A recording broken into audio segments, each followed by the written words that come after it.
If you follow the four-stage process for patellar tendon rehab, the first stage, isometrics, is pretty easy to figure out. Stage 2 is a little bit more difficult when you get into isotonics, and stage 3 is where people have the biggest roadblocks, the most questions, and it's really just hard to figure it out. Looking back at this 24-week study, we can see what they did in their stage 3 rehab plan. What were the reps? What were the sets? What were the exercises? How did they progress? How did they regress? And what can we learn from this when it comes to designing your own stage 3 rehab plan? So what they would do is every third day they would do jump squats, split jump squats, box jumps, and then one running variation, which started with interval runs and progressed into zigzag runs. For all of the jumps, they would do 3 sets of 10 reps with a 2-minute rest. Let's look at how they progressed each exercise. If we look at the jump squat exercise, let's say athlete comes in on day 1, they're going to do 3 sets of 10, but they're not jumping as high as they possibly can. They're going to jump at, let's say, 50%. When they have a good response from this, the next session they come in, you can progress it to jumping off of 2, landing on 1, still at about 50%. Again, they have a good response from this, the next session they come in, you can do jump off of 2, land on 2 at 100%. They have a good response from this, then you progress to jumping off of 2, landing on 1 at 100%. They also suggested that you're going to do all that at 3 sets of 10, and then when you get to that very last one, the way to progress that is to add more sets and slowly work up to 6 sets of 10. Looking next at the split jump squat exercise. They said 3 sets of 10, I'm assuming 5 per side. You come in on day 1, you're doing, again, a lower intensity jump.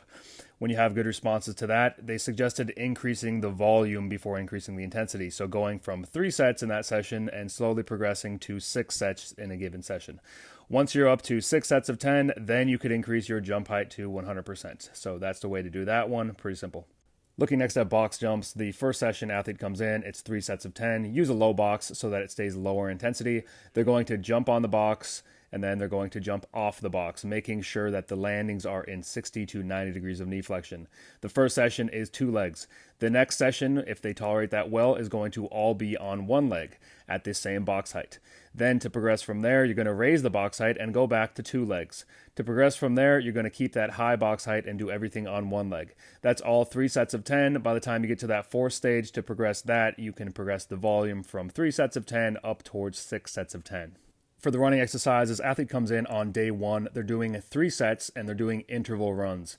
So they start at 1 cone, they jog up 5 meters, and then they're running at 60% of their max speed for 30 meters, and then they have another 5 meters to slow down, where they rest for 2 minutes before they repeat it again. They progress this by increasing the speed from 60% all the way to 100%. Once the athlete tolerates interval runs at 100%, then they can move on to zigzag runs. They're going to start behind the first cone about 5 yards, have a little build up, and then they run through the pattern at about 60% speed. To increase the difficulty here, they're going to change the 60 to 100, and then they said to increase it even further, get rid of that build up, so now an athlete has to start from a standstill.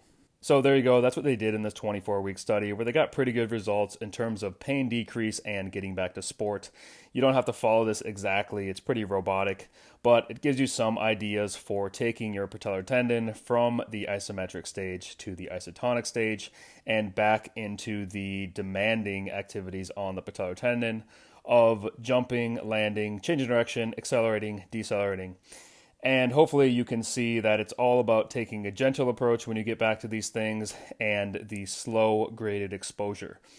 So hopefully that helps and gives you some ideas for things you can use in your own rehab.